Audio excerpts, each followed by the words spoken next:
एक नगर था जहाँ की एक राजा राज करता था। उसका एक बेटा था, पढ़ लिख के वो तैयार हो गया और नौकरी के लिए तलाश में था।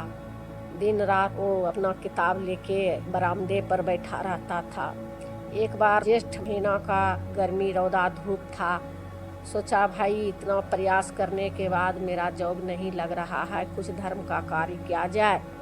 तो अपने नौकर चाकर से बोला कि दोनों गेट पर घड़ा में पानी भर के रख दो, वहाँ चना फुला के रख दो, थोड़ा गुड़ रख दो, और जो राही मुसाफिर आएगा पानी पिएगा, एक मुट्ठी चना गुड़ खाएगा, हमको आशीर्वाद देगा और हम अपने कार्य में सफल हो जाएंगे।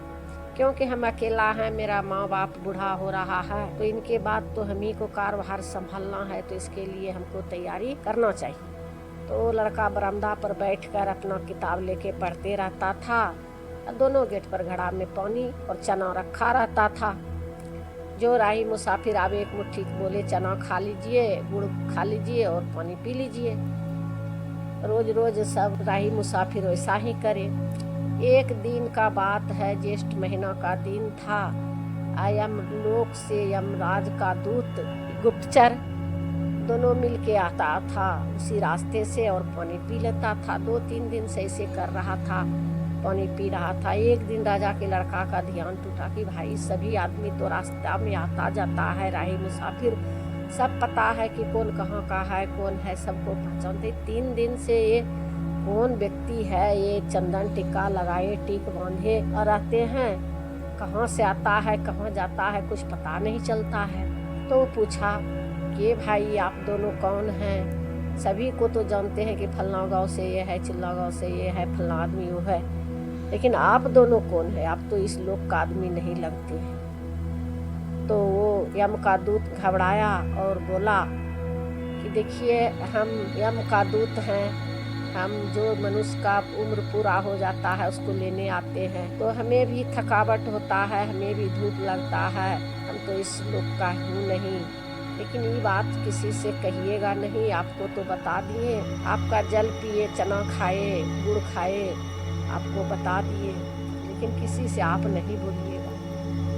तो राजा के बेटा ने बोला कि जब यम का दूत है आपको पता होगा कि मेरा आयु कितना है और कैसे कैसे मेरा मृत्यु होगा, कब होगा, किस हाल में होगा। तो यम का दूत बोला भाई इतना तो मुझे पता नहीं, जिसका उम्र पुरता है उसको लेने हमें यमराज भेजता है, हम ले जाते हैं, इतना तो हमको पता नहीं। तो राजा का पुत्र ने बोला कि ठीक है, तो इस बार जाइएगा तो यमराज से ही पूछ के आइएगा।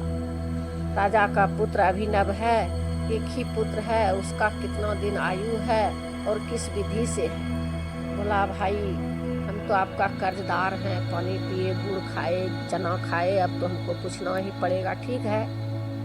राजा का पुत्र और राजा का दूत और गुप्तचर तीनों हम मित्र हो गए। तो एक दिन यमलोक गए यमराज का दूत और गुप्तचर, तो पूछा हे प्रभु हम धूप में थके हारे घूमते रहते हैं, एक राजा का पुत्र है जिसका हम रोज चना गुड़ खाते हैं, पानी पीते हैं, उसने पूछा है कि मेरा आयु कितना दिन है और किस विधि से है। बोला भाई देखना पड़ेगा, जाओ तुम लोग, आज हम कल देख के रखेंगे तब बताएंगे। यम का दूत फिर उसी रास्ते से गए और पानी पिए, गुड़ खाए, चना खाए उनके बरामदे पर। फिर राजा का बेटा पूछा क्या मेरा संदेशा लाए हैं, पता किए? बोला भाई अभी तो पता नहीं हुआ, हम बोले हैं यम से, यमराज ने बोला है ठीक है आज तुम जाओ, हम कल बताएंगे। राजा के बेटा से मिलने आया तो फिर राजा का बेटा ने बोला ठीक है भाई, आप दोस्त हो के मेरा कार्य नहीं बता रहे हैं, नहीं कर रहे हैं। बोला यम का दूत कि यमराज ने कहा है कि अगर किसी मनुष्य को बता दिया जाए जीते जी कि आप इतना दिन में मरिएगा, इस विधि मरिएगा, तो उसको मृत्यु भय हो जाता है, इसलिए बताना नहीं है। तो कैसे बताएं? अगर बताओगे, अगर उसको समय से पहले कुछ हो गया हदास से, तो उसका जिम्मेवार तुम हो। बोला नहीं नहीं इतना कमजोर हम नहीं है, बताइए ना, हम नहीं मरे। बोला भाई आप जब तक विवाह नहीं करते हैं तो सुरक्षित है, आप विवाह कीजिएगा, सुहाग रात जाइएगा, आपको सर्प काटने से मृत्यु हो जाएगा। आप सुहाग रात जाते समय सीढ़ी पर चढ़िएगा, दरवाजे पर जाने से पहले सांप डस लेगा, आपका मृत्यु हो जाएगा। अब तो राजा का बेटा शादी करने से इनकार करे, एक ही पुत्र है, तो क्या होगा। रोज माँ बाप उसका कहे, रे बाबू अब तुम बड़ा हो गया, हम वृद्ध हो रहे हैं, तुम शादी विवाह कर लो, पोता पोती देख लेंगे, तब तो हम मृत्यु लोक से हम स्वर्ग लोक जाएंगे। राजा का बेटा तो असमंजस में कि जब तक हम कुमार हैं तो जीवित है, माँ बाप का सहारा है, अब ब्याह कर लेंगे, सांप काट लेगा मर जाएंगे, फिर माँ बाप का अग्नि दाह कौन करेगा। यही सोच सोच के ब्याह ना करे। अब माँ बाप के जिद से एक दिन तैयार हो गया विवाह करने के लिए कि जाओ जब तुम कहती हो तो कर ही लेते हैं। शादी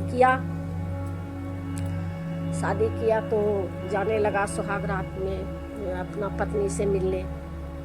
अब तो जो कि दोनों गुप्तचर आते थे और जम का दूत, उसी को कार्यभार सौंप दिया जमराज ने, एक तुम सर्प बन जाओ, एक यम का दूत बन जाओ, जो कि उसका प्राण लेने जाना है। अब तो यमराज का दूत और गुप्तचर दोनों रोवे, बोले भाई आप क्यों रो रहे हो।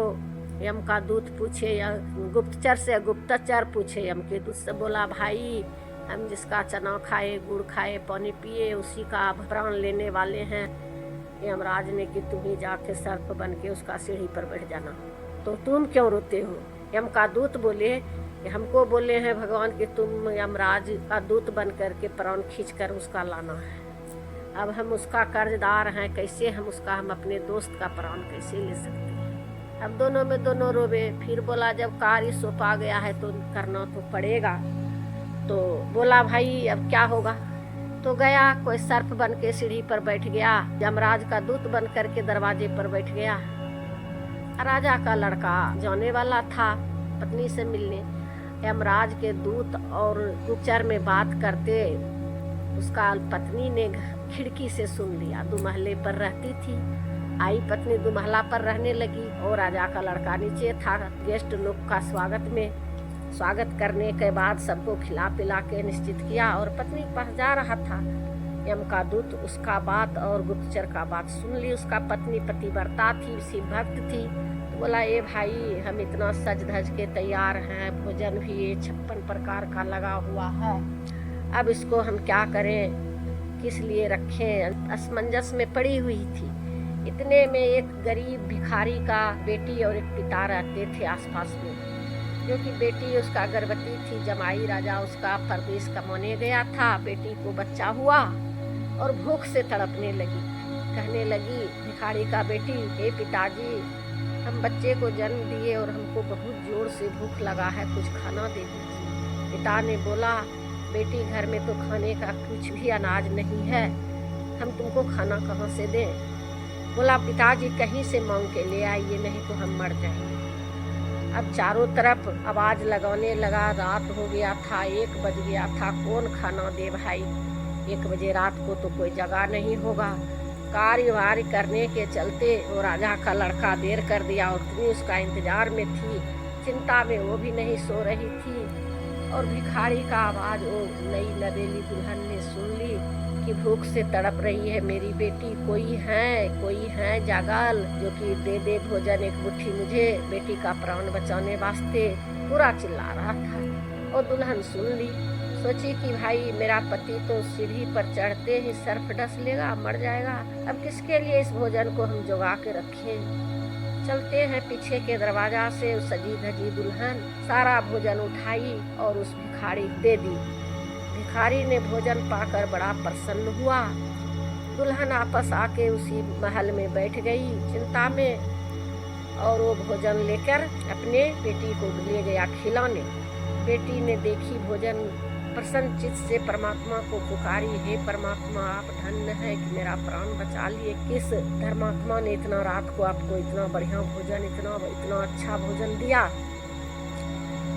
तो भिखारी ने कहा ना जाने बेटी कौन सी दुल्हन थी नई नवेली, हमको इतना भोजन दे गई, प्रेम सहित प्रणाम भी की और भोजन देकर वापस चली गई। पहले देखते ही आशीर्वाद दिया, जो भी भोजन दिया हो वो अखंड सौभाग्यवती रहे। फिर खाई, फिर बोली हे भगवान, आत्मा जुड़ा गया, मेरा प्राण बच गया। जो स्त्री ने मुझे ये खाना भेजी हो वो अखंड सौभाग्यवती पुत्रवती हो जाए। बार बार इसी बात को बोले जब तक कि उसका भूख मिटने के बाद नींद नहीं आया, तब तक वो यही बात बार बार बोले, हे भगवान, जिसने मुझे भोजन दिया हो उसका सौभाग्य अखंड रहे, सब दिन सुखी रहे, पुत्रवती हो, धनवान हो। उसका आशीर्वाद से उस राजकुमार के पत्नी को अखंड सौभाग्य रहने का आशीर्वाद मिल गया। अब राजकुमार तो जा रहा था अपने पत्नी से मिलने, उनको सांप तो डस लिया और दूत लेके प्राण चला गया। तो भगवान के पास गया, तो जब तक में कोई नहीं देखा था राजकुमार को कि सांप काट लिया और वो मर गया। सिर्फ उसका पत्नी ही देखी और उठाने आई। तो उतने में भगवान के पास उनका प्राण लेके यमराज का दूत पहुंच गया। भगवान बोला, अरे मूर्ख, किसको ले आया? बोला, भगवान, वो राजकुमार का जो पुड़ गया था समय, उसी को लाया। करे समय तो उसका सही में पुड़ गया, लेकिन उसका पत्नी पतिव्रता थी, अपना पति का भोजन किसी भिखारन को दे दिया, जिसका प्राण बच गया। उसने आशीर्वाद दिया उसको अखंड सौभाग्यवती रहने का। भिखारन के रूप में वो साक्षात देवी है। उसका आशीर्वाद से अब उसका सौभाग्य अखंड हो गया। जल्दी प्राण वापस करो। राजा का प्राण बच गया। उस भोजन को दान करने के कारण उसका पत्नी ने जो गरीब भिखारी के बेटी का प्राण बचाया भोजन देके, राजकुमार को जिंदा होने का आशीर्वाद दे दिए भगवान, और राजकुमार जीवित हो गया। इसलिए मनुष्य को अच्छे धर्म कर्म करना चाहिए। भूखे को भोजन, प्यासे को पानी, गिरता हुआ को उठाना चाहिए, तकलीफ में जो हो उसको मदद करना चाहिए, उससे भाग बदल जाता है। इस चर्चा को हम शिव गुरु के चरणों में रखते हुए वाणी को विराम देते हैं। नमः पार्वती पतये हर हर महा।